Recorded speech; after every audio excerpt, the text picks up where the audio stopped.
Welcome to the Boneyard with Steve Robertson. As always, I am your good friend and host, Steve Robertson, here on the Hump Day edition of the Yard. Hope things are well with you wherever you are today.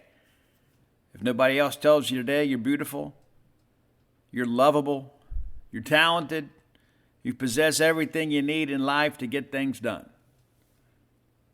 Glad you're my friend. Glad you're along for the ride. A lot to talk about for sure. We're going to preview the Arkansas Razorbacks today. A lot of discussion about some things happening in Fayetteville with KJ Jefferson, some other injuries. And so Razorbacks may not be 100% when they show up. We expected that, though. We knew that at Texas A&M, we expected a physical game. Now, State punched them in the mouth, and they weren't quite so physical. But the Arkansas A&M game was very physical.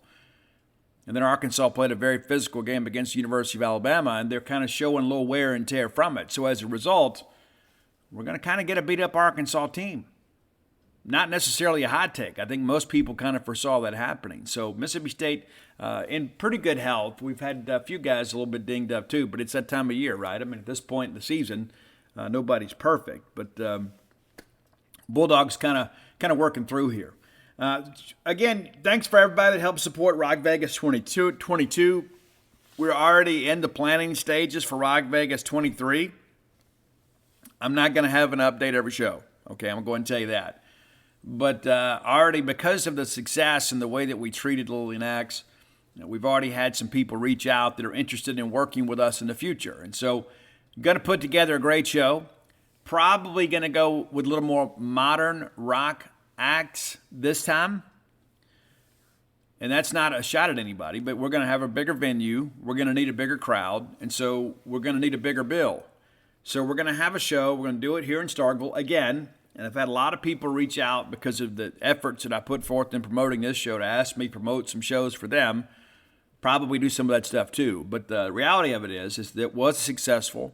And we are continuing to sell the Rock Vegas shirts while supplies last. And if you want to get a Rock Vegas shirt, the shirts that have been purchased so far online will go out on Thursday.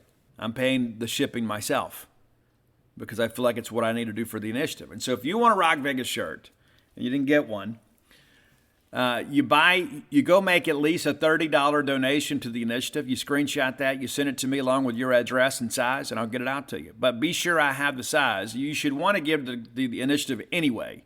But let's get together before you do that to ensure I have your size, because I don't want you to go make the contribution and then I not be able to give you a shirt, right? Does that make sense? So I've got, I don't know, maybe a dozen or so that are going to go out tomorrow, and I'll keep pushing those until we get them done. So a lot of people want the shirts to kind of support the initiative that couldn't make the show. Now, next year's show, not ready to make any announcements yet. We're going to have some planning meetings, going to pick out a date. Going to be late September, early October. We want to avoid the rainy season whenever we can, but also to have some cooler temperatures. And that might be a bit of a hint for you. But anyway, we're going to have a bigger show next year. And I'm excited about it. It's what we can do for the initiative. You know, my hope is that at some point, the NCAA will say, you know what, here's how we fix the NIL thing. Here's how we fix it. Let's just go ahead and allow the schools to pay players. Right? Boom, boom. The money's there in some respects. And then you could put all this together and use some of that TV money. But there will be some changes. There's no doubt about that. But until that time happens, we're going to put together some rock shows and raise some money. And Gonna do probably a battle of bands down at Hobie's in February. That's the kind of plan. I'm still working through that. But we're going to do a show, be a for-profit show to kind of bring some business to Hobie, but also just kind of galvanizing the rock scene in Mississippi. I would like Mississippi bands. So if you know of somebody that is an up-and-coming Mississippi band, I will take some maybe from border states if they have the goods. They'd like to come play, and we're going to have some people there to watch them play. And I don't just mean fans. We're going to have some people that in the music industry that are there. A bit of a showcase, if you will. So we're going to work on that. I was serious when I said we're going to make Mississippi rock again, and we are. We did Friday night, and I appreciate everybody that came out. But I'm just kind of getting my toe back in the water. Now, I'm going to head over to Huntsville tomorrow to see John Corabi play. You say, who's John Corabi? Well, John Corabi was the head singer of the band The Scream. I love that debut album. They only did the one album, I guess. I love it. Absolutely love it. I was on my way to New Orleans to go see another band play years ago, and I heard the song Man in the Moon from The Scream on WRNO, the rock of New Orleans. We swung into Tower Records, and I went and bought that CD right then and there. I still have it. I'm going to bring it tomorrow to see John. Last time I saw John Corabi play, he was a rhythm guitar player in Rat. And so John, of course, eventually became the singer of Motley Crue. And you know what a big Crue fan I am, right? So John and I have mutual friends. I'm going to go over there and meet him tomorrow and enjoy his set. And I'll get back. I'll record your Friday show Thursday because I'm going to be on the road Friday too.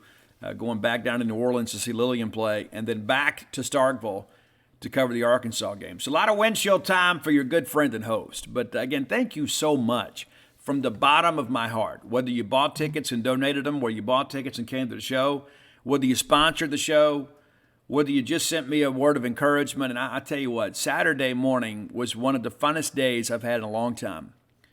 As great as Friday was, I had so many Bulldogs that came up to me. They saw me on campus Saturday, walking in the stadium, said, Steve, thanks for doing this. It means more to me than you can possibly understand. It really does, because I'm a Bulldog, and you guys are Bulldogs too. You are the people that I care about. And so I'm doing what I believe we need to do to kind of elevate awareness about the Bulldog Initiative, but also to just raise some money, give people a chance to give that maybe ordinarily can't do monthly contributions or make a donation. But let's give them something in exchange for that. And you guys know my thoughts about Charlie Winfield. I mean, Charlie's just doing an outstanding job. And so I don't want Charlie to ever feel like he's alone. I want him to know that, hey, you got a lot of Bulldog fans out here to support you. And many of them are, just kind of learning of this. And so, again, it's been an incredible experience. But, again, we're already planning 2023. Bands are already booking their spring dates, and so we're going to do something in the fall. So we got to go ahead and start making some decisions. I spoke with a friend of mine in the booking business today. We've got some interesting bands, some interesting options for Rock Vegas 2023. Some very interesting options. Let's just say that. And probably going to go with a little more modern rock. Not looking for a nostalgia act. I've got options to do that too. I've had a couple of representatives from bands that have reached out that are, from the late 80s, early 90s, kind of in the 80s rock vein, kind of hair bands that would love to play our show, that are out touring now. It's not like they're just sitting around, can't pay their light bill, and they're like, hey, let's go play a show. Again, it's at the end of the day, it's my decision. But I like to hear from you guys too, and like the people. I put a poll up on Gene's page, and we put a put a Facebook thing up, and like people are saying, "Oh, let's go get Black Crows or what."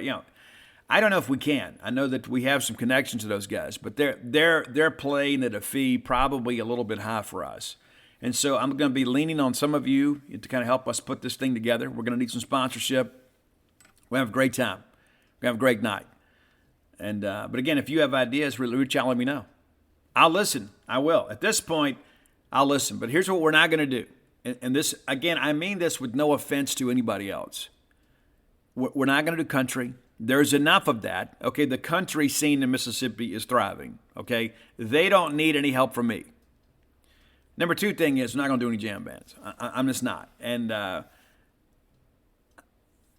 it's not just a personal preference thing. It's not. And I don't want you to feel like slighted. I know many of you are huge Jam fans. My buddy B.J. Cummings is probably the biggest Widespread Panic fan I know. He's seen them like 45, 50 times. I mean, it's ridiculous how many times he's seen them. I admire that dedication. I can't claim that I've seen a single band that many times. I've seen a bunch of them several times. I've seen Lillian a bunch. I've seen Shinedown a bunch. I've seen Motley a bunch.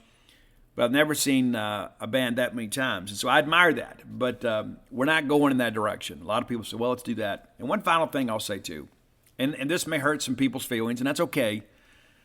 Sometimes you need to hear some honesty from a good friend and host. But I have a lot of people that say, hey, Steve Hardy, get Hardy. He should do a free show for us. Guys, he already did Bulldog Bash at a reduced rate because he's a Bulldog, and he wanted to play Bulldog Bash. He did. But it's like we want somebody to come bail us out. It's like, oh, well, Hardy's a rising superstar and he's a Bulldog. He should come do this. We should do these things ourselves. We should just pay Hardy to do a show, right? Now, I'm not going to book a country show. And a lot of Hardy's new stuff is kind of on the rock side. You can hear it on Sirius XM Octane, the new single Jack out there now. But we should never just expect Hardy to come play a free show for us. I think that's the old Mississippi State mentality. I think the new generation Mississippi State fans say, hey, you know what? Hey, yeah, let's just kind of come together and let's raise the money to go book this show rather than waiting for somebody else to do it or somebody to give us something. Let's modernize our approach when it comes to these things. And so I hope you'll agree with that. I mean, if Hardy calls up and says, hey, John Cohen, I'd love to do a free show at Duty Noble Field to help raise money for NIL, that'd be a wonderful thing. But we shouldn't expect that from him. Does that make sense? I think you got to respect the fact that he's an ultra-talented guy. He's a singer-songwriter of the year, man. He's a country music songwriter of the year. His career is on an incredible trajectory right now. I love Hardy. I really do. But I don't think it's fair for us to expect him to come do a free show for us unless it was his idea in the first place. Does that make sense? I hope it does. And again, I don't want to hurt anybody's feelings, but that's kind of how I feel about it. We can't just say, oh, well, so-and-so should do this. This stuff costs money, and it's going to take a big check for us to pull off a bigger show next year at Rock Vegas. But that's exactly what we're going to do. Got a year to get ready, but we can't afford to wait. Can't put it off. We can't do it. Can't procrastinate. Got to get going. And again, we got to strike while the iron is hot. And I've heard from everybody that was on the bill to tell me how much they appreciated the show. So we're looking forward to next year. And I'll have more details as they develop. Let's thank our friends at Bulldog Burger Company. I love Bulldog Burger Company. I do. I absolutely love Bulldog Burger Company. And happy to say now my youngest, Ian, is working at Bulldog Burger Company. How about that? I expect my kids to work. I really do. Excited for him. Because I know it's a great place to work. It is a great place to eat. It is a great company to be involved in. That's the thing I love about the Eat With Us group. There's just so much consistency there. Like I know exactly what I'm going to get. Matter of fact, I ate at the grill with my sister and her husband came up. And my son Ani and his family were in town. We all went and ate at the grill. They all wanted to go there, and we had a great time. It was packed. A lot of Bulldogs still in town enjoying the grill. Harvey's, outstanding as always. Bulldog Burger Company, though, that's I'm telling you, that's the one I think about. Like, sometimes when friends come to town for dinner, I'm going to Harvey's or the Grill. But when I got friends that come in for lunch and sometimes for dinner, we go to Bulldog Burger Company. I hadn't had that Good Morning Burger in a while, and I've kind of been craving that. Maybe you have a craving, too. It's time to go cure that. Go check out Bulldog Burger Company today. 3 great locations to serve you. University Drive in Star Vegas, Gloucester Street there in Tupelo, and Lake Harbor Drive in the Roach and Flowood area. Have the spring rolls as your appetizer. They will make you better looking. It is scientifically proven.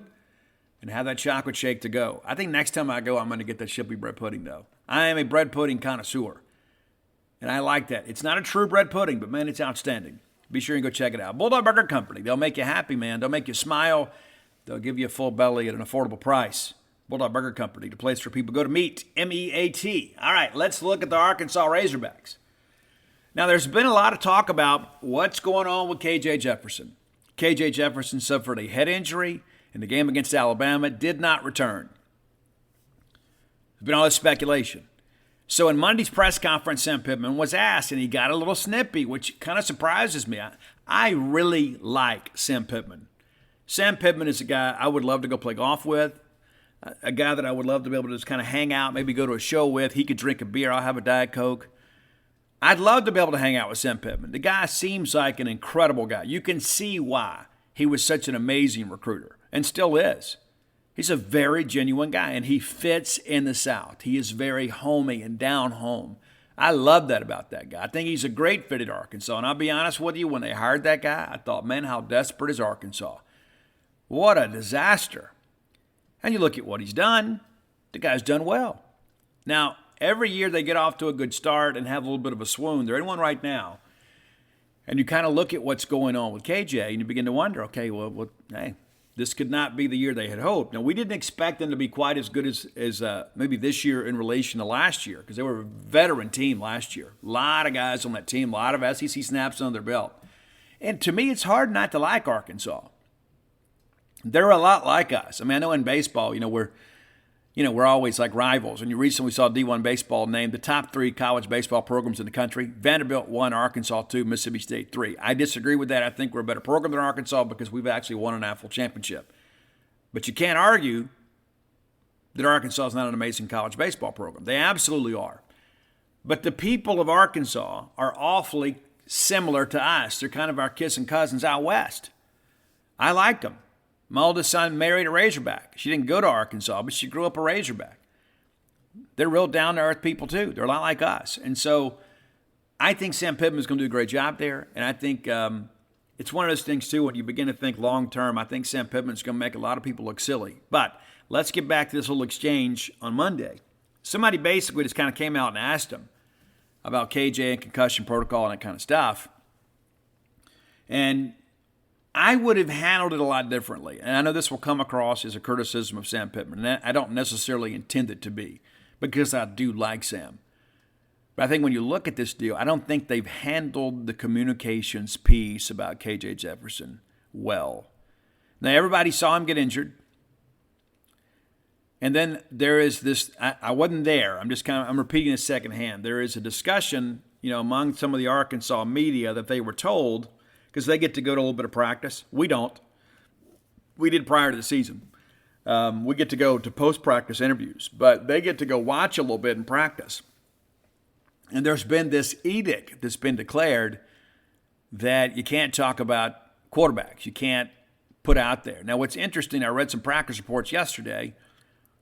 KJ Jefferson didn't take team reps with the first or second team. Now, Sam Pittman said on Monday, that Wednesday is a drop-dead day. If you hadn't practiced by Wednesday, you can't play in the game. Now, obviously, that's a team rule, not an SEC or an NCAA rule. So if they decide on game day they want to play them, there's nothing to prevent that.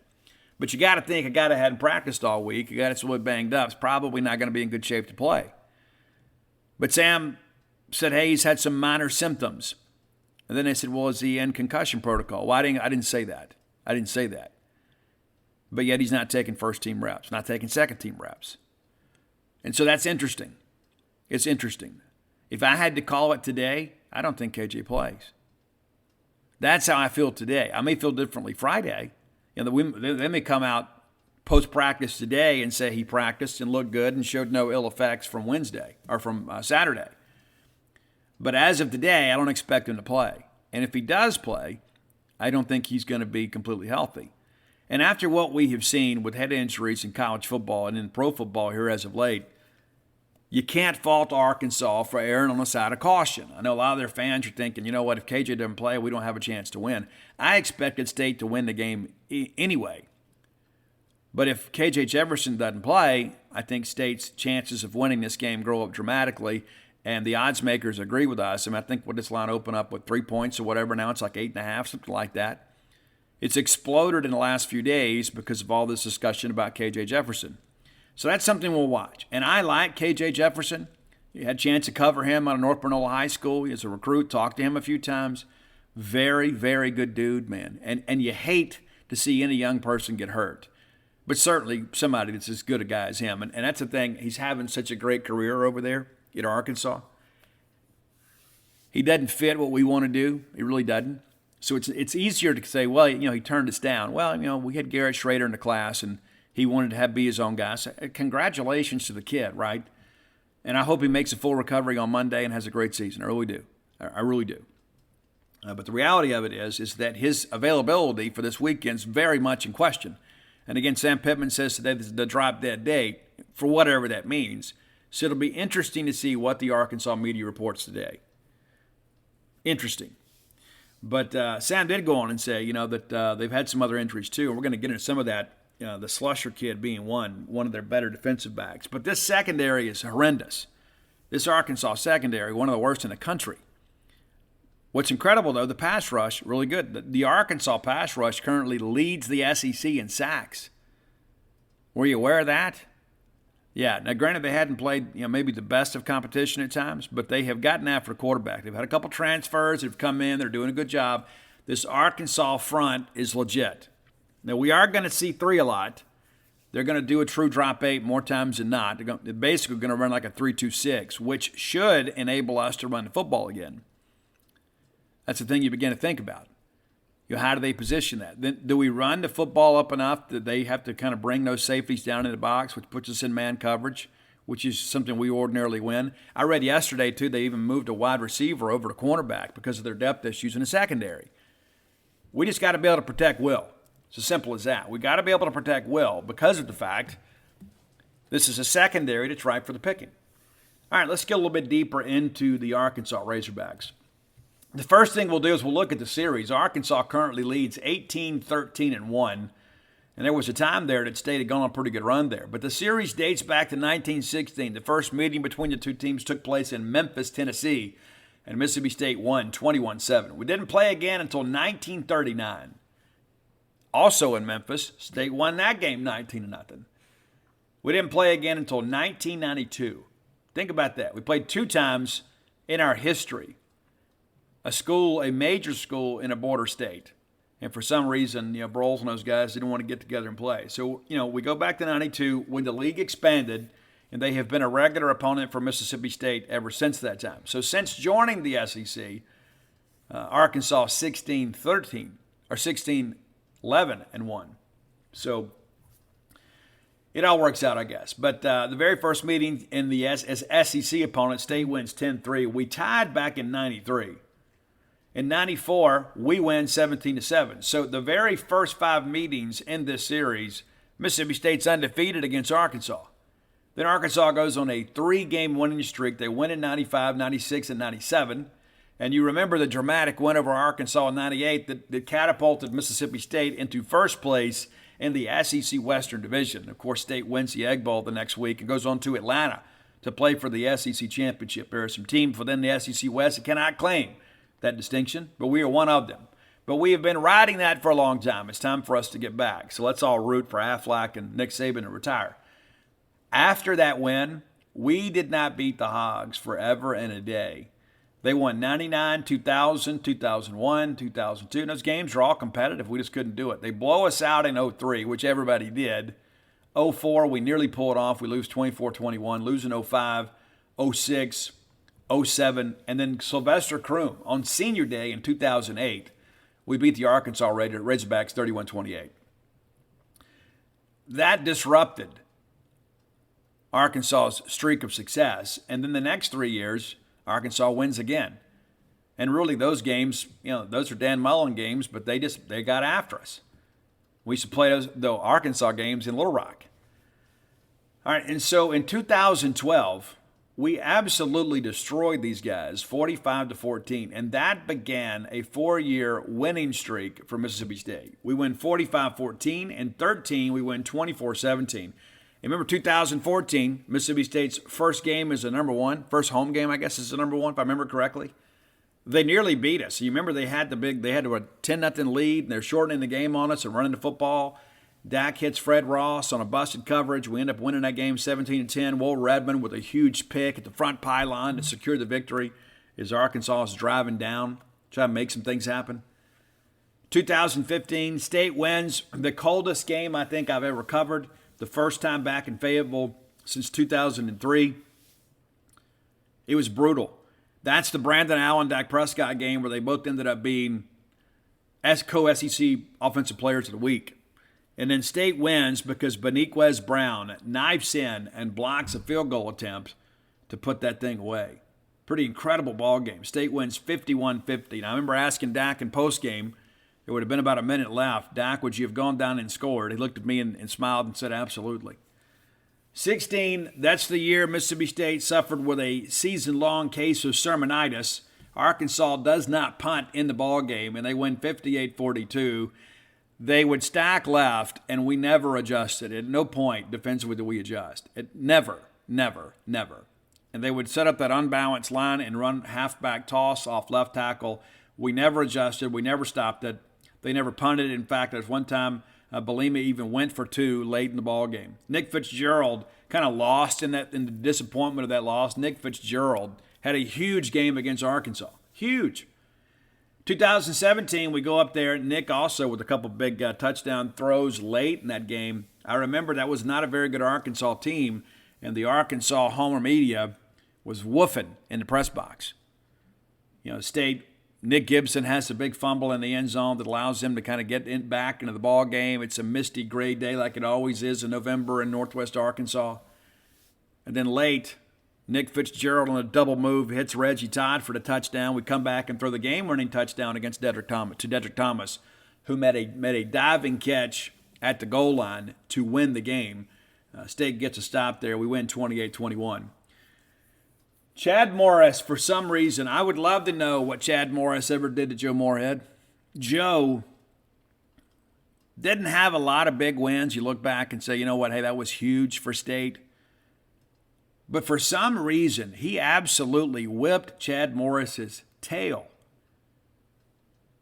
2018 State wins 52-6. And you remember, shortly after this, Chad Morris suspended some Arkansas players that during pregame were trying to get our cheerleaders' Instagram handles. Craziness. Then State goes back up there. That's a Tommy Stevens game. You know, Garrett Schrader was out. I still don't believe the reason that we were given, but Tommy Stevens starts the game, and we go down there like a knife through butter and just absolutely destroyed them. KJ Jefferson came in late in the game, made some plays. I remember Marcus Murphy with a big pick six in this game, kind of put these things away. I think they played 3 quarterbacks that day. State wins 54-24. It's our last win in the series. We should have won the last 2, but we didn't. And that's the thing. We can talk about woulda, shoulda, coulda. They made the plays to win. We didn't. We found out against Arkansas in week 2 of the 2020 season, that KJ Costello wasn't Superman and he couldn't read defenses. You give him man coverage, he can cut you up. But Barry Odom shut us down, and we had, if you remember, we had three fruitless trips to the red zone in this game, and we lose 21-14. Bulldog defense played pretty well. Offensively, we did not play well, and this was kind of the beginning of the end for our 2020 season because people began to mimic the drop 8. And here's the thing about that. People still run drop 8 against us a lot.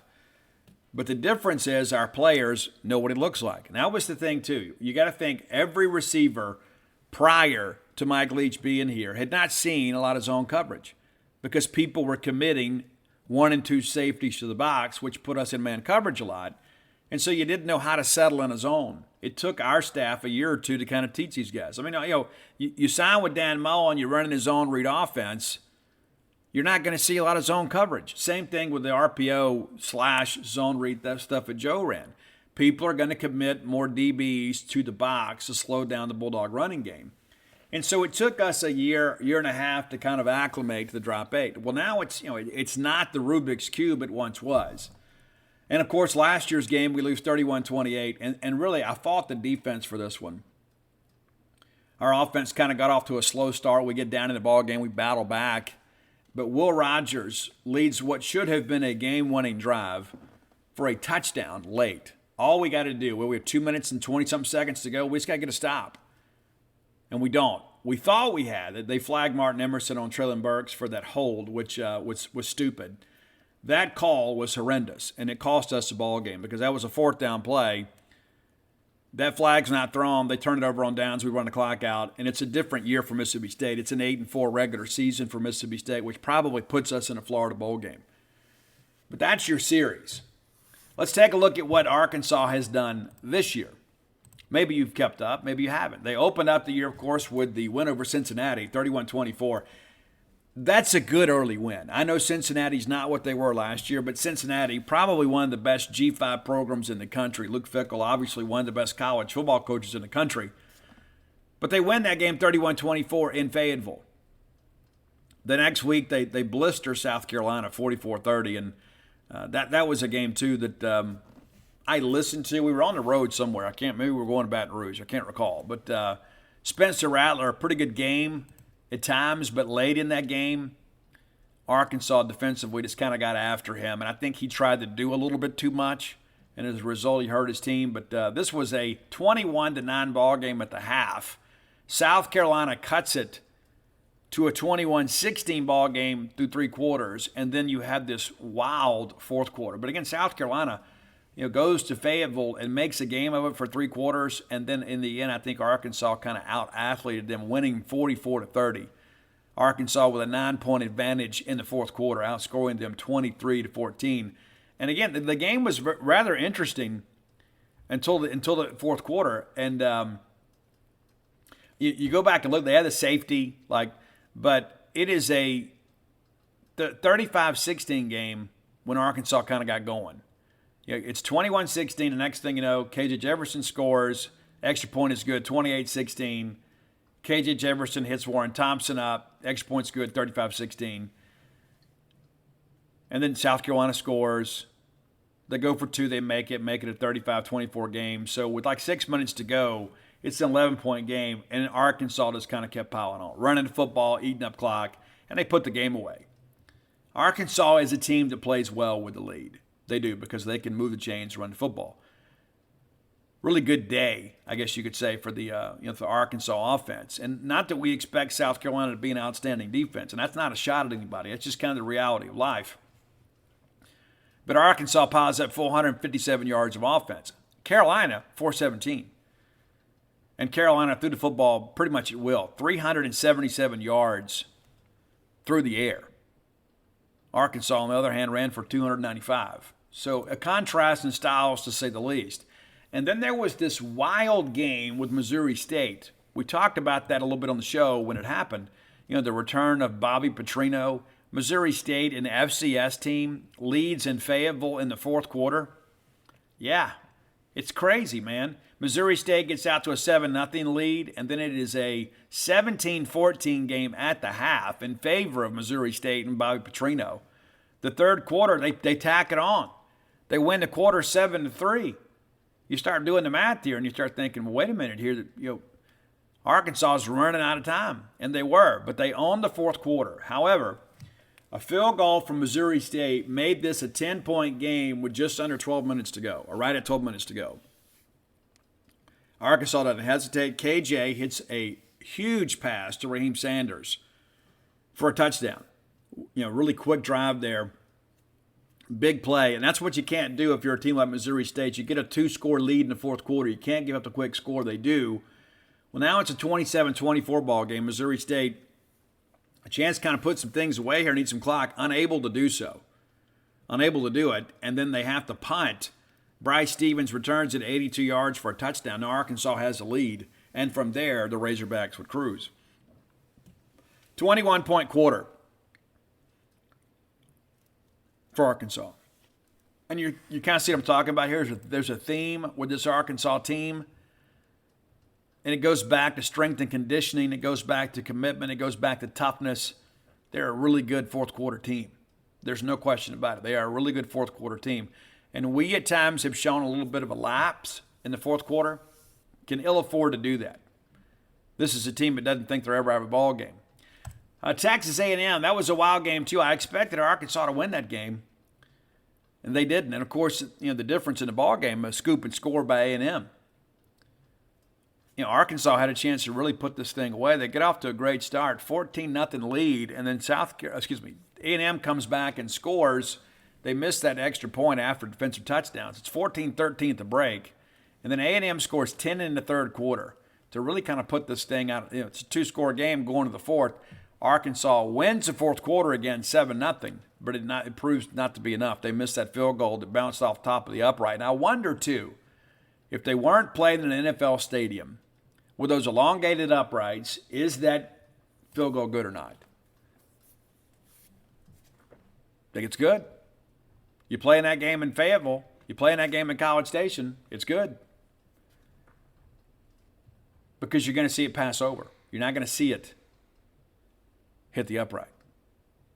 And I'm sure somebody will message me and tell me I'm wrong. But I think you understand my point. If the uprights are the college length, it's probably a different conversation today. It probably is. And then they host Alabama last week, and that's the thing that, they have not played a true road game yet. Arkansas has not played a true road game yet. They're going to play a true one this Saturday. But they take on Alabama at home. They lose that game 49-26. But Arkansas really good in the middle of this game, not so much at the ends. Alabama gets up 28-0 in this ball game. And you think, you know what, they're going to blow these guys out. And then Arkansas scores 23 unanswered to make a game of it, and then Arkansas loses the fourth quarter. You're never going to out-athlete or out-physical Alabama. Not as long as Nick Saban is there. Not as long as what they're doing is working. And they put this game away, 49-26. So, again, you look up in third quarter, and you're like, hey, Arkansas might pull this thing off. And then Nick Saban's like, nah, we got this. It's pretty crazy, too. I mean, it's like Arkansas scores late in the third quarter, and it took Alabama just a couple minutes to kind of get going again, kind of making some things happen here. So that's kind of how the season's played out for those guys. But, Arkansas now 3-2 on the year, 1-2 within the league. Look at the rest of their schedule here. Next week they go to BYU, and then they're at Auburn. So you're already kind of having this midseason swoon, and you've got a 3-game road trip coming up. That's kind of that's the burden of playing all those home games early, is at some point you got to go pay the piper, and that's exactly what's happening here. So at Mississippi State, at BYU, at Auburn. And, of course, BYU, we know when you go up there, weird things happen. Of course, back in 2001, arguably the worst officiated game I've seen in my life at any level, when BYU played Mississippi State to wrap up the 2001 season. And we got our revenge next week watching Timmy Chang carve BYU up and keep them out of the national championship picture. But then they go to BYU, then Auburn, then they host Liberty. No comment. They host LSU, they host Ole Miss, then they travel to Missouri. So if they can survive this 3-game road trip, you look at what they've got coming up, they've got some winnable games. Of course, a lot of this is going to depend on the health of this team. KJ Jefferson's not going to be out for long. At least you hope not, right? But when you look at the schedule, this is going to be an Arkansas team probably ends up 8-4, somewhere like that.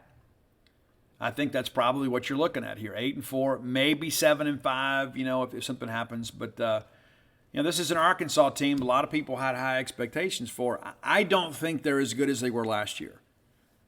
You got one of the great receivers in the country, and Treylon Burks, he's gone. And we're going to get inside the numbers on Arkansas when we get back from the top 10 list and kind of look at some of these statistics and kind of look at what you should expect.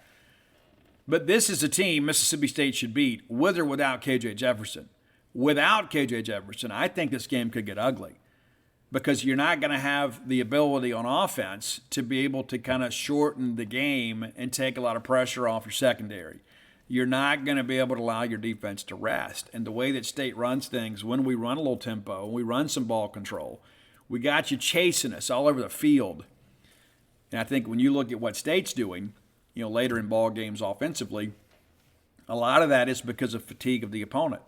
And so when you can't sustain drives and give your defense a chance to rest, well, that usually shows up in the second half. And again, I expect State to win the game. I expected it even with Arkansas at full strength. But after running through the gauntlet of A&M and Alabama, we're getting a very tenderized Razorback team. And now all of a sudden you find out they're arguably their best player on either side of the football is going to be unavailable. And even if he does play, probably going to be a little bit of diminished ability. But we're going to have to play to the best of our ability. This is a huge game for Mississippi State, a chance to wrap up this homestand, winning all 3 games, of course, Bowling Green, A&M, and Arkansas. But that's the thing we talk about beginning of the year. You look at these snapshots and say, well, we'll probably lose this one.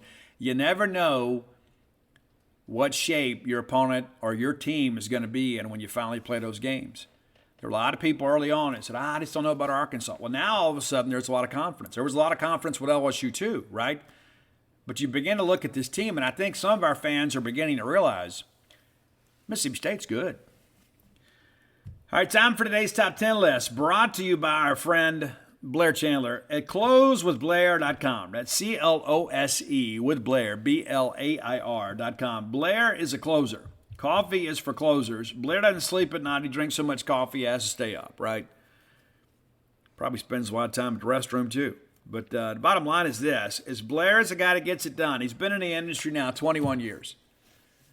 You don't stay in any industry for 21 years by accident. You got to know what you're doing. Nobody's going to keep paying you. They're not going to keep you hanging around the office because they like you. It's not like Kramer in his briefcase full of crackers. They're not going to bring you in just for the fun of it. You got to produce, man. That's what Blair does. He works for Fairway Mortgage. recently voted number 1 in customer satisfaction and mortgage loan origination. If you're looking to refinance your home or possibly buy a home for the first time, or maybe get a second mortgage, Blair is the only answer for you. Give him a call or text today at 601-500-2344. Again, that's 601-500-2344. And here's the deal. That's his personal cell number. That's the number that I call when I want to talk to him or when I want to text him. That's who I talk to. I don't have to go through the receptionist. So I'm bringing you in our little circle here, right? Our little circle of friends, and giving you access to one of Mississippi's top mortgage loan originators. Licensed to practice in many states. He is a Bulldog through and through, has season tickets in multiple sports, has a place in Starkville. You can get one too. And be sure to tell him you heard about him on the Boneyard, and he's going to pay for your appraisal. That's about a $500 value. All you do is just tell him by text or by phone or whatever, Blair heard about you on the Boneyard, and he is going to pay for your appraisal. We've had multiple Boneyard listeners close loans with Blair Chandler. Multiple. Thank you for that. Thank you for supporting him, and thank you, Blair, for taking care of our listeners. Okay. I wanted, recently we've been doing like the rock of whatever state we're playing. We did the rock of Louisiana, the rock of Texas. The rock of Arkansas is a really thin list. And so today we're going to combine a couple of rock bands. I think it's really just, 2 rock bands and a bunch of country stuff. There we go. That's what we got to do. There is no rock of Arkansas. There is just the music of Arkansas, and it's largely country music. But here we go. Top 10, going back to, oh my gosh, I love this guy so much. Tommy Aldridge from Jackson, Mississippi, was the drummer for the great band Black Oak, Arkansas during their heyday. At their peak, Tommy was laying down the thunder. So we're going to go Black Oak, Arkansas, Jim Dandy to the rescue. You've heard that song. Jim Dandy, of course, the lead singer of Black Oak, Arkansas. I had a thing for Cousin Ruby when I was a kid. I got in trouble for that too. Like I tore a picture of her out of a magazine and I kept it. And my uncle got mad at me for not only ruining his magazine, but I think he wanted to have that picture of Cousin Ruby. All right, number 9 is Colin Ray. Colin Ray wrote a great song about recovery years ago, a song called Little Rock. I think I'm on a roll out in Little Rock. It's a song about recovery. And I dig it, and it's really close to me, not because it was a song for me, but somebody that I love very closely, very intently and deeply. Was going through recovery, just getting sober around the time this song came out. And he shared this with me and said, that's kind of been my theme song. And I want to say he went to a recovery facility out in Arkansas. And so he's done great, still sober, living a good life, raising kids and grandkids and that kind of stuff and doing great. So that song has always meant something to me. That's my Colin Ray moment. I didn't know anything about Colin Ray until the early 90s. And my buddy shared that song with me. Yeah, I think you'll dig this. Number 8, Tracy Lawrence. I know some of you guys like that. This is not bro country. Tracy Lawrence is not. And the Stars of Texas. It's one of those relationship songs. There's always some ballad about some beautiful girl. We love those songs. But Tracy Lawrence, Stars of Texas. Number 7, a song that everybody should know. Whether you like country or not, you've sung along to this song at Duty Noble Field. It's Justin Moore's Small Town USA. That's right. Tanner Allen's walkout song. You made that song famous. And I love the song, really. I'm not a big country guy, but I go back and listen to these songs. Like after a while, they kind of get stuck in your brain when you're at Duty Noble Field. And it kind of typifies Mississippi. And I think that's one of the reasons so many of our people appreciate the song. Number 6, the greatest rock band to ever come from the state of Arkansas. And I will die on this hill. It's Evanescence. We're going to go with Bring Me to Life. And who knew, and I've shared this before, who knew that out there in north central Arkansas, we had this Victorian Gothic beauty in Amy Lee with her angelic voice prepared to rock the world.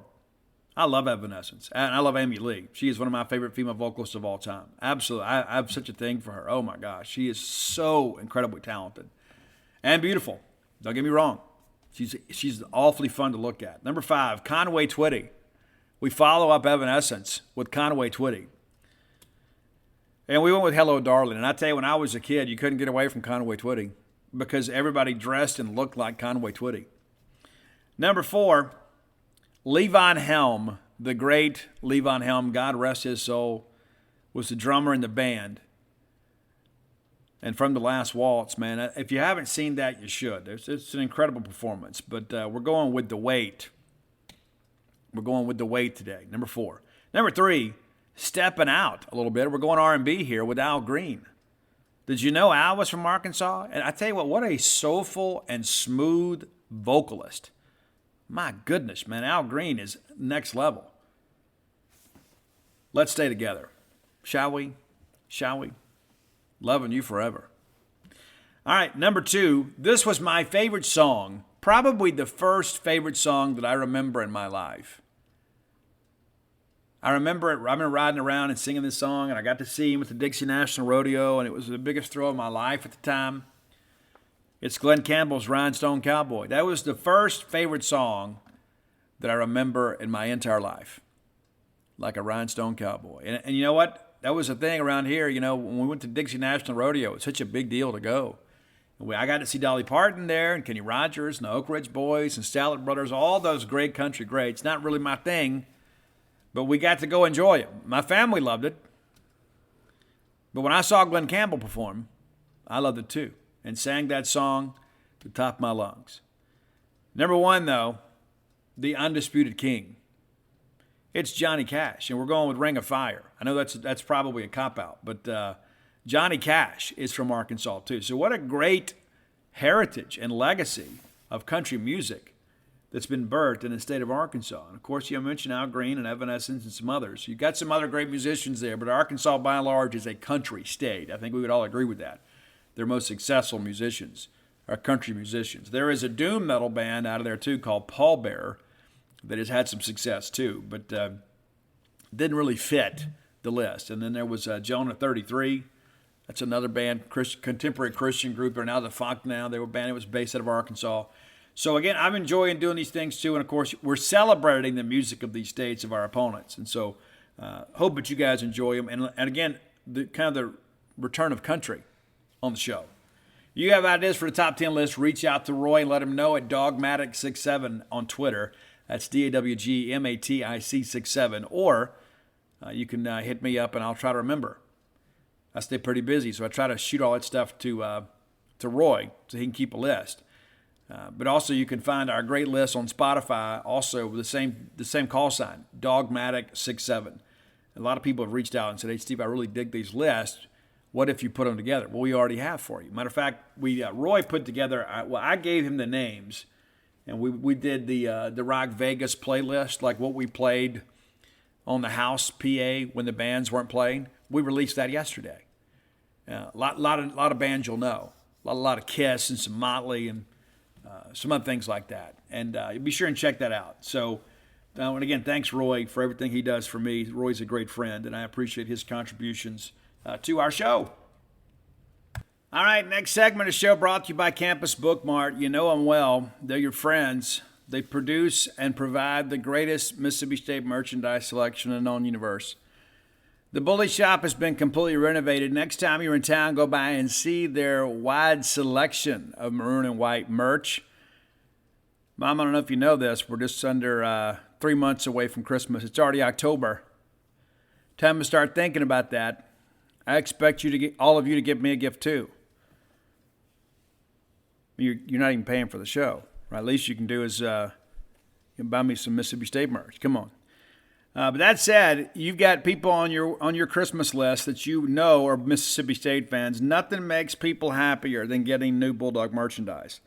If you can't make it to town, visit them on the World Wide Web at campusbookmart.net. And by being a loyal Boneyard listener, we'll give you a phrase that pays. That is BSR, which stands for Beautiful Steve Robertson. That code gets you free shipping on all orders over $50. And anytime that we can save some money, especially during the holiday season, that's a good thing. My gift to you, free shipping on all orders of $50 or more from campusbookmart.net. Be sure and check them out today. All right, let's look inside the numbers of the Arkansas Razorbacks. Interesting looking at attendance numbers. They have not played in front of a crowd of less than 63,000. That said, it's been a very friendly crowd. They had the neutral site game there in Arlington at Jerry World with A&M, probably 50-50. But outside of that, it's been around 70 to 75,000 people in Fayetteville. True road game this weekend. You never know how your young guys are going to respond.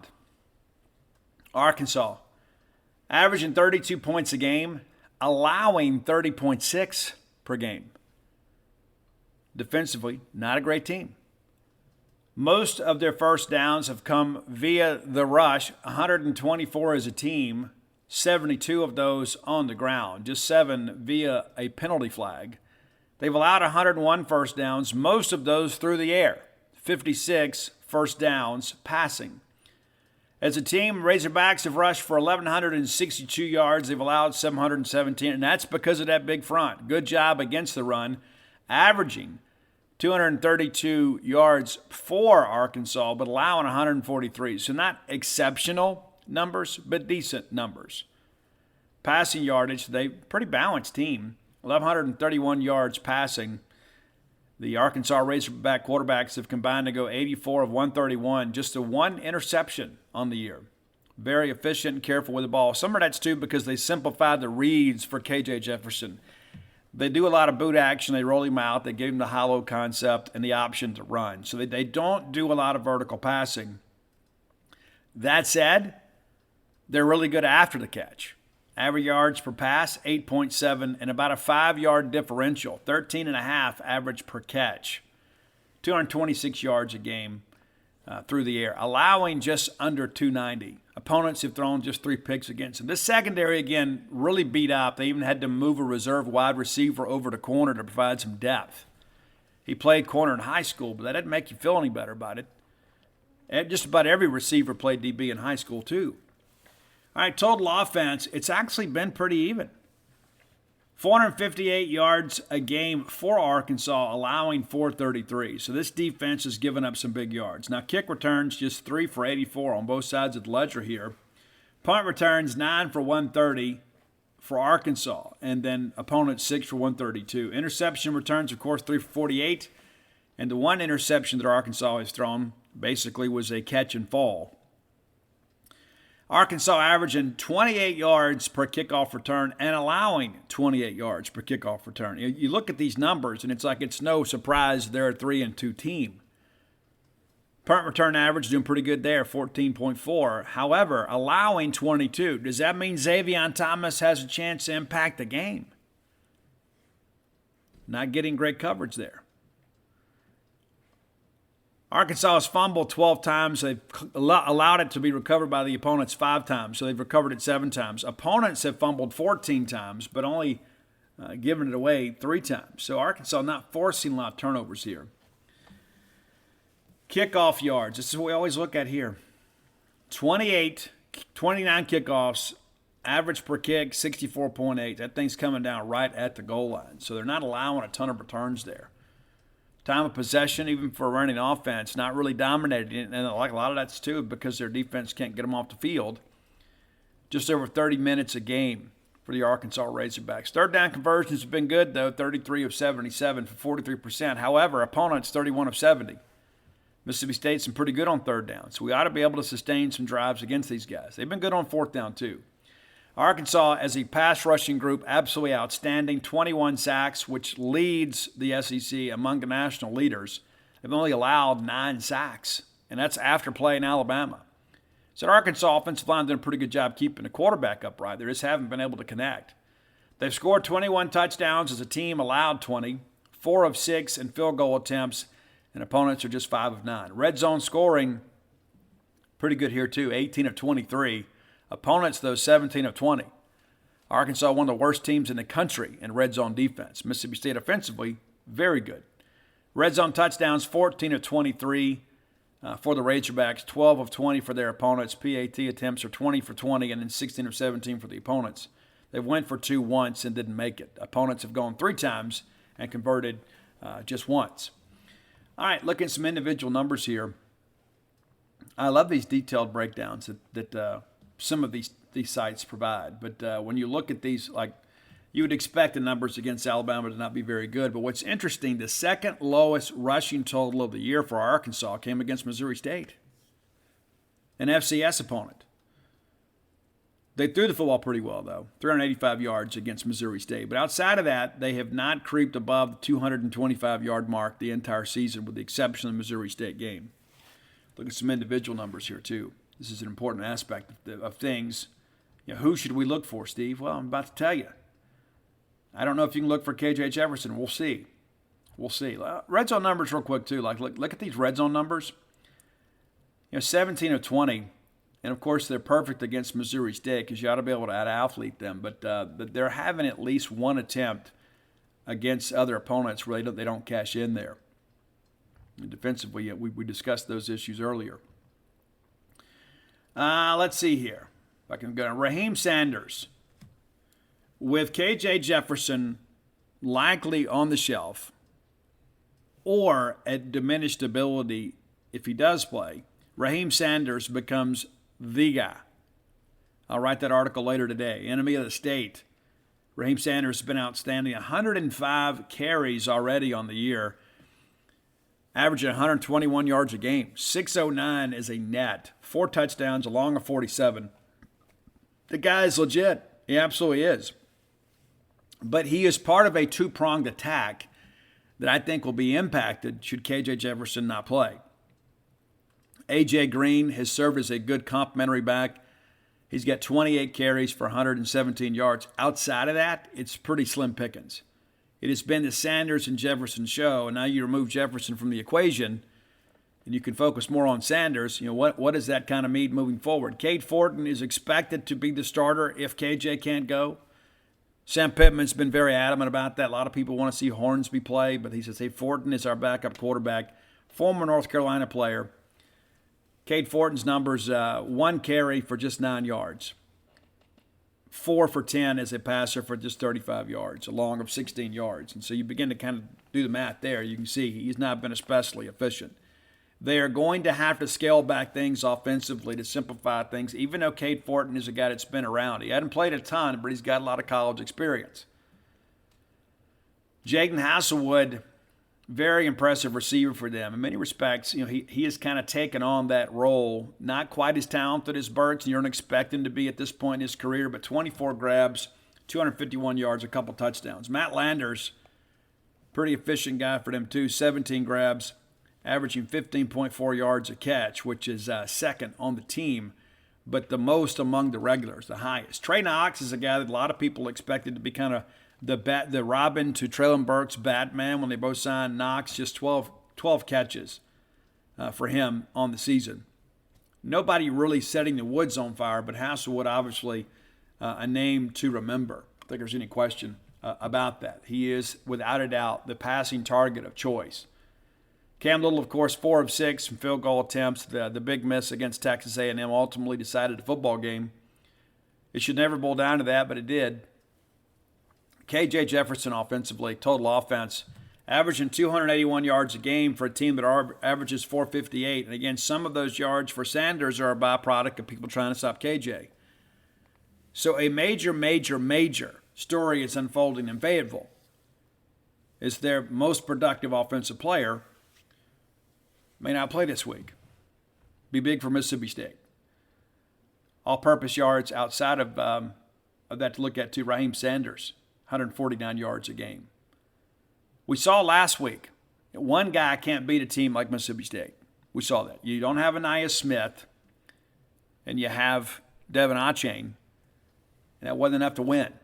And so you look at this deal with Arkansas, and you begin to think, okay, Mississippi State should be in a good position here. And defensively, the team's pretty good, especially in that front seven. The secondary has not been good. We've talked about that at length. But Bumper Poole, who's been there, he and Austin Williams, I think, graduated high school in the 90s. But Bumper Poole, 46 tackles, leads the team. And he is a guy, too, that really thrives against a run. This is a guy right here. When you try to run, he reads the field well. He can fit gaps. Very sure tackler, a lot like Jed Johnson in many respects. Drew Sanders, second on the team with 43, has 7.5 tackles for loss, which leads the team. That is an impressive number, 6.5 sacks. So you got the lead dog on the SEC's leading pass rushing team here. 3 quarterback hurries, a couple pass breaks up, forced a couple fumbles. You got to know where 42 is in your pre-snap read. That's job one for State. neutralizing Drew Sanders, and that's more difficult. That's more difficult than it sounds like. Easier said than done, right? All right, Simeon Blair, 34 tackles. He has 1 TFL on a pass breakup. Jaden Johnson, another guy too, kind of coming on for these guys. 19 tackles, 2.5 for a loss. Jordan Dominic, that's a name to remember, number 14. He's got 4.5 tackles for loss. All those are sacks. Fumble recovery and a forced fumble too. Miles Slusher, that's a name that you guys are familiar with. It feels like he's been there forever. He's only played in 3 games. He's missed a couple games due to injury. Not expected to get him back this week. There are a couple other guys that they'll make a decision today based on how they perform today. But Miles Slusher is a dude. And so not having him as part of that is huge. And then Jalen Catalan, who is one of my favorite players in the Southeastern Conference. And unfortunately, I suspect that his draft status will be hindered because he's had 2 season-ending injuries in back-to-back years. He's just not a very durable guy. It's bad luck. The guy can really, really play. He's only played in 1 game. He had 8 tackles in that game. To lose a guy with that level of productivity and that experience is huge for this defense. And, of course, they had some guys move on. Joe Fusho and Greg Brooks now down at LSU. And those are guys they were really counting on. So this is a secondary that not only lost some players to the transfer portal, they've lost some players due to injury. And now you're about to face the most prolific passing offense in the Southeastern Conference. If we can keep Will upright, this ought to be a ball game State can play exceptionally well in. And we'll see how things develop. But, again, the pressure, a lot of it is coming from up front. And so the stress of this ball game in many respects is going to fall on the Bulldog offensive line. They're going to have to do a good job there. They're going to have to get out there and make some plays. Former Mississippi State commitment Ladarius Bishop, who flipped to Arkansas after the coaching change, has been banged up as well. Only got a couple of games under his belt and just 2 tackles. Not sure if we see him. We'll see. I don't know that we expect it at this point. But, Sam Pittman said, there's some guys that are a little bit closer than others to be available this week, and they won't know until today. Because once they get through today, you got to kind of solidify the 2-deep chart. There may be some guys that are game-time decisions too, but this is an Arkansas team that is really beat up.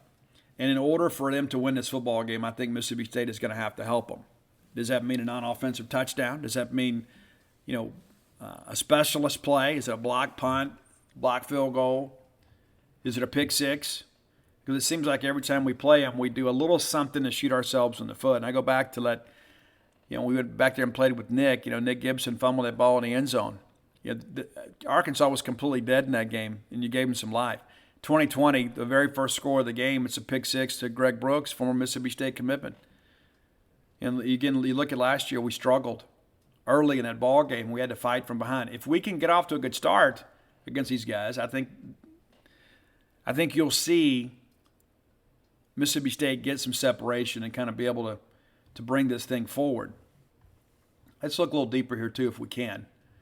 Just kind of, there's a lot of things to unpack when you look at all this stuff. KJ Jefferson, his best game of the year, easily against South Carolina. Easily. I know he had the big numbers for 385, but from a pass efficiency standpoint, he was outstanding against South Carolina, 18 of 21, 85.7%, just 162 yards, and he was sacked twice. Again, they've allowed 8. They've allowed a sack in every game this year with the exception of Missouri State. But nobody's really gotten after him. Alabama a little bit, 3rd and 24, and that's always interesting too. Alabama's not always the most fair measuring stick because they make everybody look silly. So if you're trying to draw any comparisons, I think you're going to struggle a little bit with that. Raheem Sanders, we talked about him earlier. He has rushed for 100 yards or more in every game but one, and that came against Texas A&M, and it wasn't for a lack of trying. He had 17 carries in the game and netted just 68 yards. But every other game, he runs for over 100, including against Alabama. 22 carries against a Tide. And again, a lot of this Arkansas offense is going to fall to his shoulders. The State defense, Arkansas, like they did against A&M, they really just kind of focus on shutting Achane down. Now, listen, Achane did a good job. Can State do the same job against Sanders? Different brand of offense for sure. Not much question about that. All right, punt returns, the guy that's done a good job for them is Bryce Stevens. 9 returns for 130 yards. Had a big game against Missouri State. Of course, that's when he brought that one back for a touchdown to kind of get that fourth quarter comeback rolling. But has been decent outside of that. Had the one return against Alabama for 13, but the only negative return that I've seen, of course, was against Texas A&M. A.J. Green's howling the kick returns, 2 of 50. So opponent's doing a good job kind of kicking it away from him. But he had 1 for 34 yards against Missouri State. Kind of got some things going in the drive there. All that's important stuff. I mean, it's like, I don't think this game feels like it should be as tight as last week, and I really thought last week would be a tight ball game, and it really wasn't. And maybe that makes me a little bit nervous, right? You begin to think, okay, well, let's not get overconfident here. I mean, it doesn't matter what you and I think. But I think when you look at Arkansas and the fact they beat us in back-to-back years in games that they shouldn't. Now, to give them credit, they made the plays to win, and we didn't. But Mississippi State should have won both of those games. It was really our own lack of execution. It wasn't because they made it happen. If we play within ourselves and play the best of our ability, we win both of those games. But we didn't. We didn't. And if we don't play to the best of our ability this weekend, there's a chance we can lose this ball game. But obviously, Mississippi State's chances of winning go up tremendously if KJ doesn't play. So we'll see how things develop and progress with all that stuff. But I'm excited to see you guys turn out too. We need as many of you to be here that can be here. I know it's an 11 a.m. kick, but this is a big ball game. It's a big ball game for a lot of respects. It's not just the fact that it's Arkansas coming to town. They're a good team with or without KJ Jefferson. Obviously, they're a better team with him. But we need you at the ball game. I know it's easy to sit in a man cave and, you can put some steaks on the grill. I get it. I understand that. But we need you to make a commitment and come to the ball game. Now, we've already got more tickets out right now than we did for A&M. So maybe it ends up somewhere around 60,000, which is pretty impressive for 11 a.m. kick. But we don't need you just to buy tickets. We need you to come to the ball game. That's an important aspect of this. We got to make this, a hostile environment. We talk about taking the next step. And it's not just the team that needs to do that. We as a fan base need to do that too. We talked about this being a defining stretch in our season and potentially the Mike Leach era. Well, the team is doing their part. And I really thought last week was a disappointment with the crowd. I did. And a lot of other people have said that. It's a 3 o'clock kick. It can be a day trip for a lot of people, but people didn't come to the games. And I read and hear all this, there's this, and people got to have it. Listen, if you love Mississippi State and you can be here Saturday, we need you to be here. We need you to be loud and proud and ringing cowbells and raising hell. We got to go out there and do a good job. This is an important game. We can't just say, they're going to win anyway. And maybe they will. But we need to make this a hostile environment. We really need you to get out. And there are tickets still available through the Hell State ticket office. That's an important thing to always understand. If you buy through the Mississippi State ticket office, that removes all the anxiety about, hey, if I cash out this guy this money, am I going to get my tickets? That removes that possibility. Because I see a lot of people out here that get on the Facebook groups and get on Twitter looking for tickets, and you don't know who you're dealing with. And I'm not going to sit here and suggest that every experience is negative. It's not. I mean, it's a very small percentage that go bad. We hear about them. But you remove every bit of that anxiety by going through the Mississippi State ticket office. And you don't have to pay these exorbitant fees. There are some fees associated with online ticket purchasing, no matter where you buy them or who you buy them from. But if you buy them from Mississippi State, anything goes wrong, you're taken care of. Mike Ritchie and his group will take care of you. I've got the ticket map up in front of me right now. There are not a lot of tickets left. I would say the one section that has a lot of tickets left is section 25 over there in the Arkansas section. That probably means they returned some tickets. But there are not a lot available in most other sections. And that's including the upper decks. There are some still available in lower level and upper level on both sides. But right around the 50-yard line on both sides is sold out. Now, if you want to sit in section 20, which will run you about $100 a ticket, There's a handful of singles out there. Looking at it now, there's one area where there's 2 tickets. I guess whoever buys that next ticket, that whole thing will turn to singles. But you can still purchase tickets through the Mississippi State ticket office on both sides of the stadium, upper and lower level. I would, again, encourage you to do that. Let me share with you, too, there's going to be more people on campus this weekend than there has been all year. You know, we had more tickets out last week than we did for Memphis, but I thought the Memphis crowd was better. Be prepared. And, again, know where you're going to go. Have your parking pass and stuff handled. And I hate to sound all preachy about this. I really do. But it's going to make you and everybody around you have a better time. And I see it every ball game weekend. We get a lot of fans that maybe this is the only time they can come to a game all year. Maybe some friend gifted them some tickets. Maybe they won some tickets. I don't know. And they show up and they don't really know. And there's enough of those people already. We don't need to add and contribute to that problem. And so let's know where we're going. And, we get to tailgate out there. Many of you will tailgate all day on campus and just enjoy being around your friends and family. I think that's always a wonderful thing.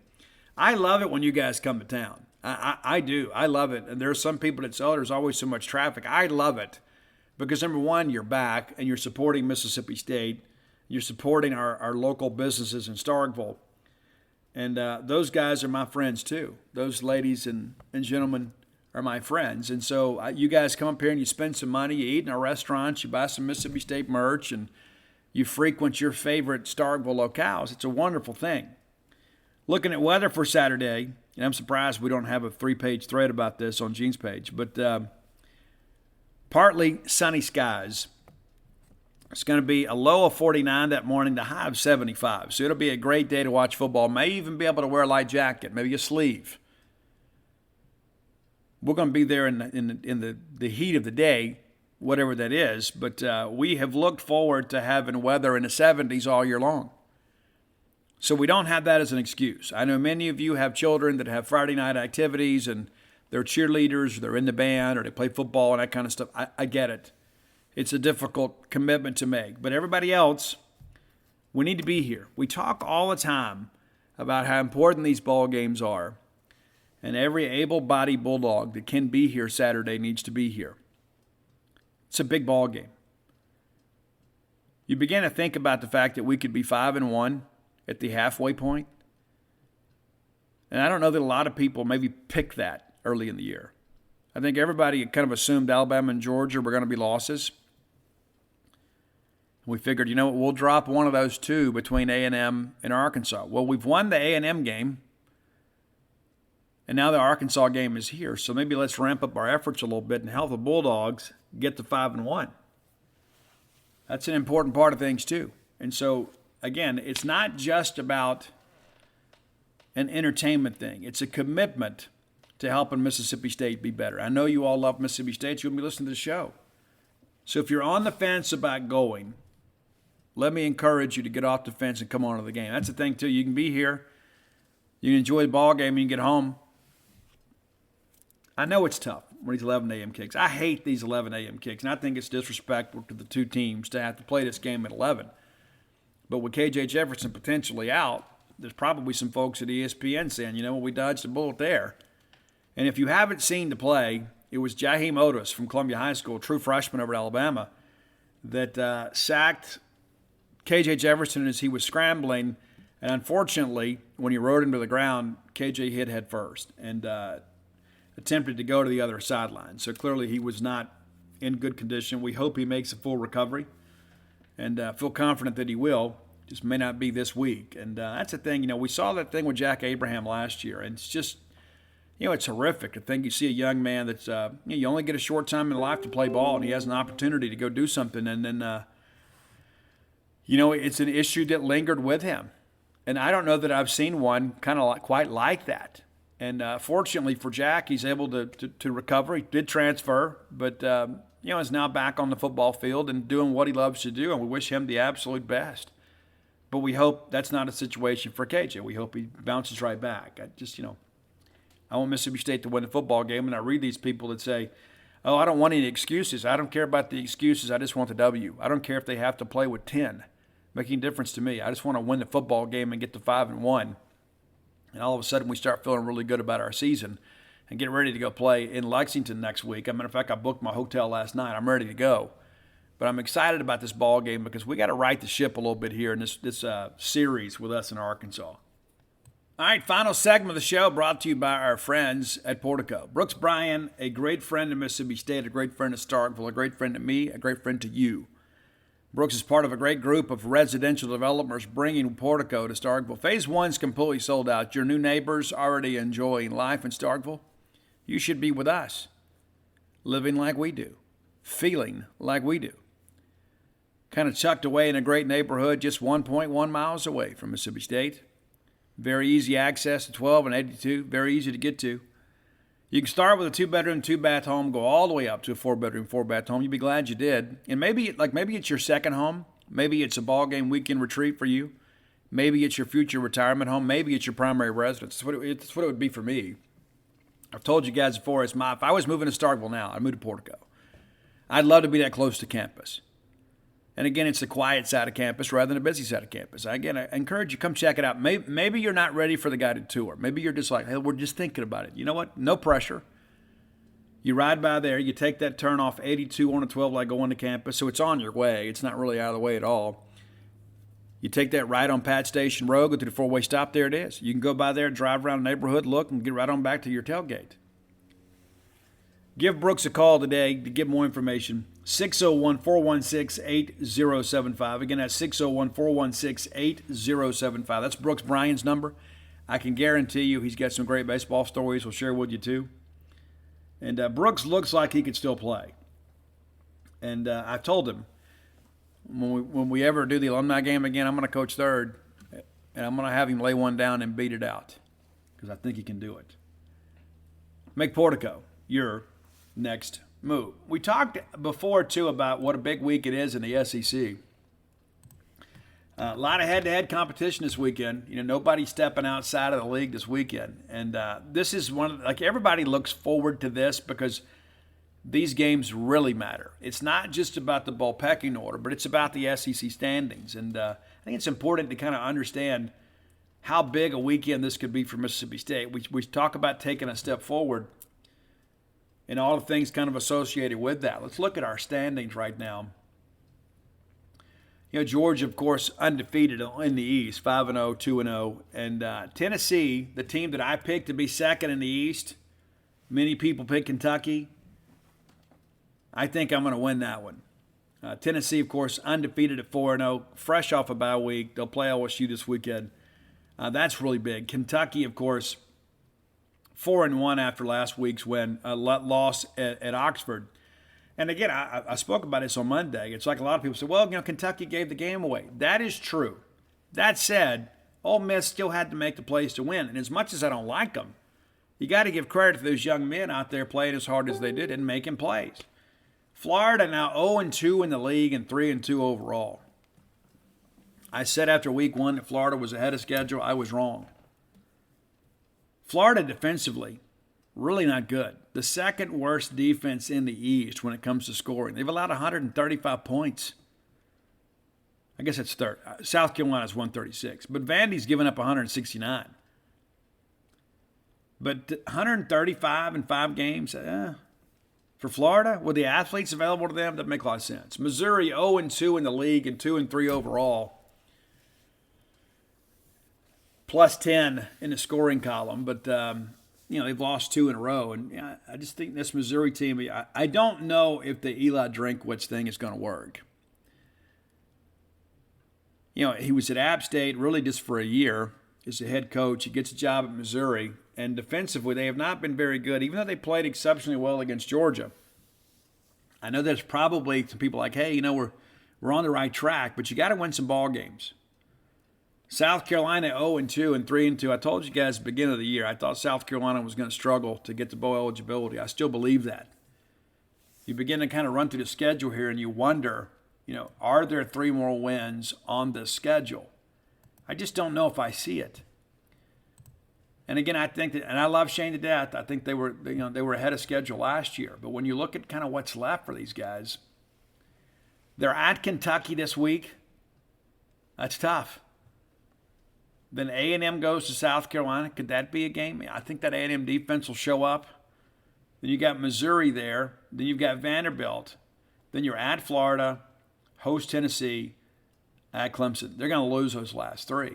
So they got to find a way to win 3 of these middle 5. And I just don't see it. I think they beat Vanderbilt. I think they probably should beat Missouri. You got to find a win somewhere between Kentucky, A&M, and Florida. And 2 of those games are on the road. It's going to be nip and tuck. They could do it.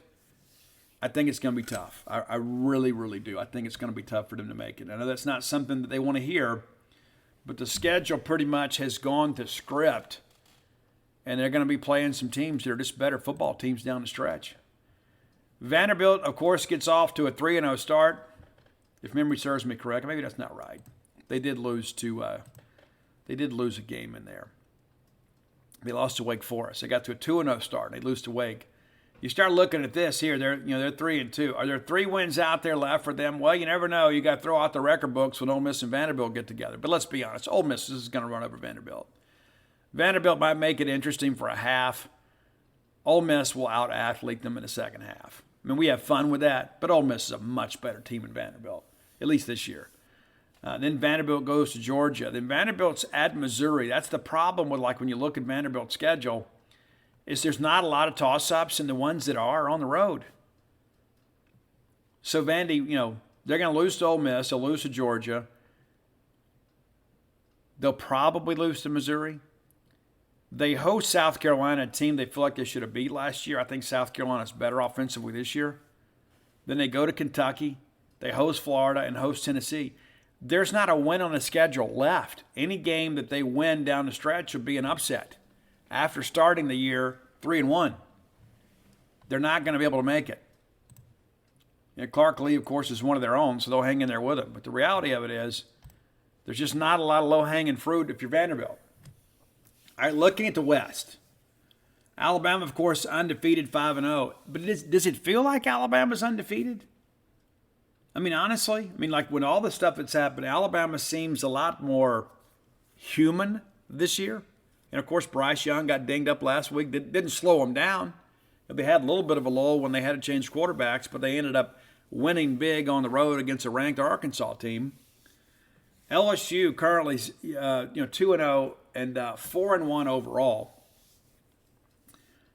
But a pretty precarious 4-1 if you ask me. We talk about this at length when we play these teams. But when you look at LSU, every game has been competitive with the exception of the non-conference games since the Florida State game. But they're a play away from being 5-0 and 2-0 in the league, but it doesn't feel like it. I think all would agree, because if we're being honest here, they should have lost to Mississippi State.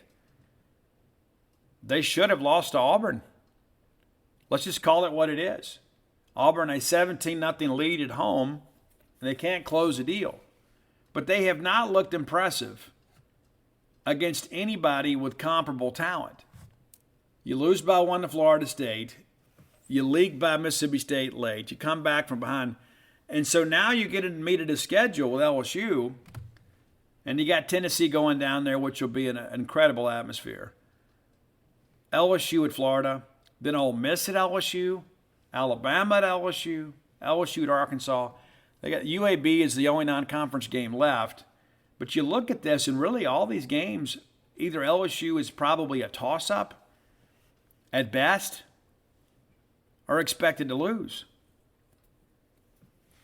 I think LSU is going to drop some ball games. I do. I know it's easy to look at that and you say, well, it's LSU. But they're not LSU. Now, defensively, they're pretty salty. That's to be fair.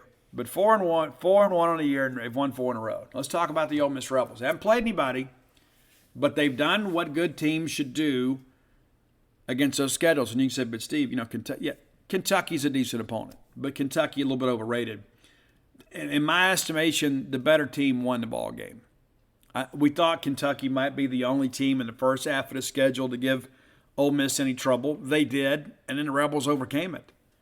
1-0 in the league, 5-0 overall. And listen, business is about to pick up once you get through Vanderbilt.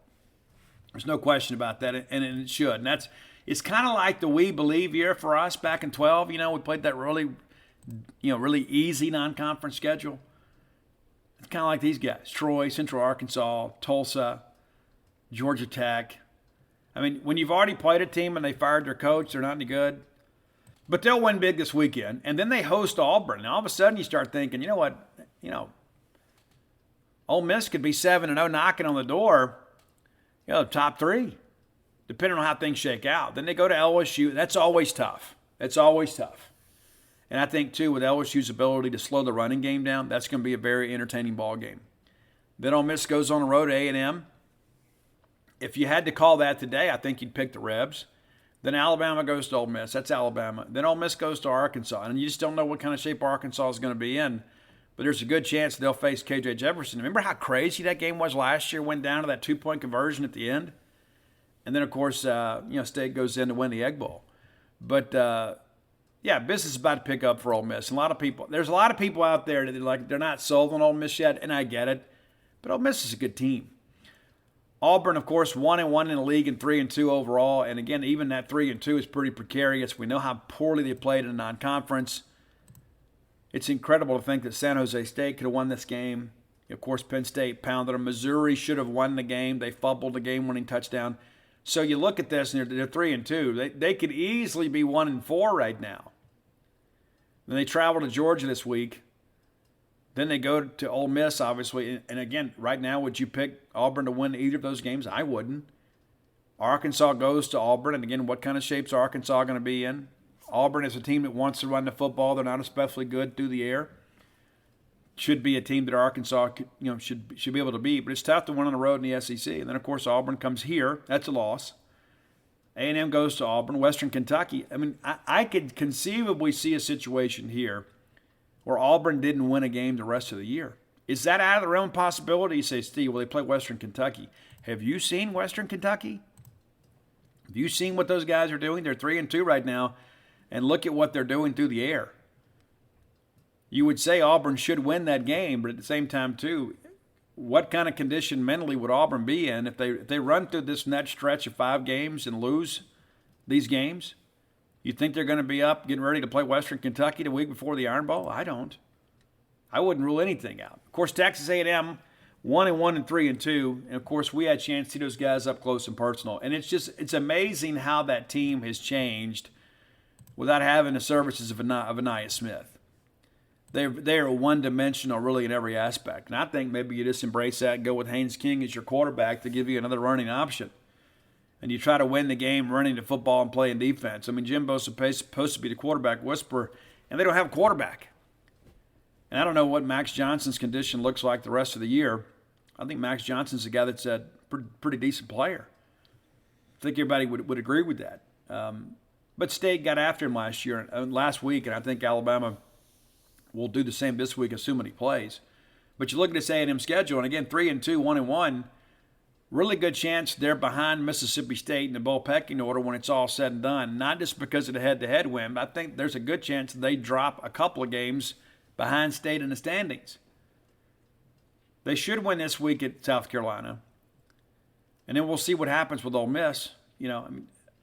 Again, that could be an ugly game. Probably a game that might take 2 hours to play. And then Florida's at A&M. A&M goes to Auburn. And then UMass and then LSU. But who, outside of that UMass game, who would you, straight up pick and expect to be favored against A&M with this one-dimensional offense? And, again, Jimbo is a guy, obviously, that has got a lot going for him, financially. But can he turn this thing around? I think that's the real question. And that's what happens, too. And you saw it with Houston Nutt at Ole Miss, and you've seen it everywhere else around the country, other places, too. It's like, when people get so enamored with recruiting rankings, then in their minds, it's like we have the talent. If we're not winning, it's got to be coaching. And there are a lot of people that are all in on recruiting rankings and quote, winning recruiting ranking championships. And that's what they talk about. And it really puts your coach in a bad position. We want the best players too, but that doesn't always mean the best players are ranked the highest. It's not what I'm suggesting. But my point is that when you look at this A&M thing and you've spent all this money on NIL and you have the number 1 recruiting class and all of a sudden you don't win with it, you're just a regular 8-4 Kevin someone, and people begin to think we're not getting a return on our investment, so we got to make a change here. Because it can't be the talent, it's got to be coaching. That's what happens. It happens all over the country. People get enamored with those rankings, and they think they know what they're talking about. And they think we know what we're talking about. And the people that are evaluating and ranking players know what they're talking about. You can't measure heart. You can't measure work ethic and things like that. You can look at film and say, you know what, physically this guy could be outstanding. But how are they going to handle acclimating to college life? There's a bunch of kids that can't handle it. But that's what happens. You have this narrative. We have talent. We're not winning. It's got to be you. I think Jimbo, they can't afford to fire him right now, but it's something that's very, very interesting to say the least.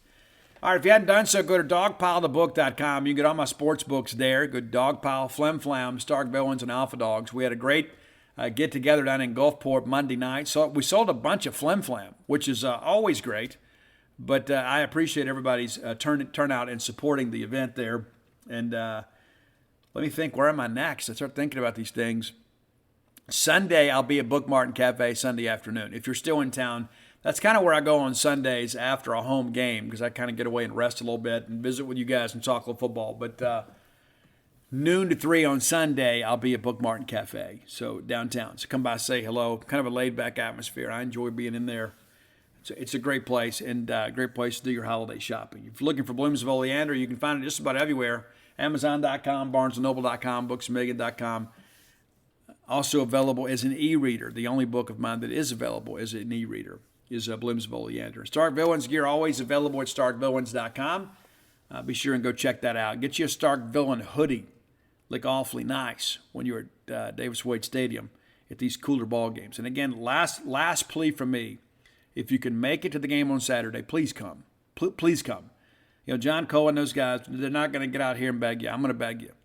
I want Mississippi State to win. I want us to have an incredible atmosphere, and I want us to be 5-1, and I want us to begin to think, you know what, we are on the right track. Forget what Arkansas is doing. This is about us and our program. Let's get out here and really commit and support this program and fill those stands, get those cowbells ringing. Until next time, let's all live our lives in a way we make more friends than enemies, and people can see a difference in the way we live.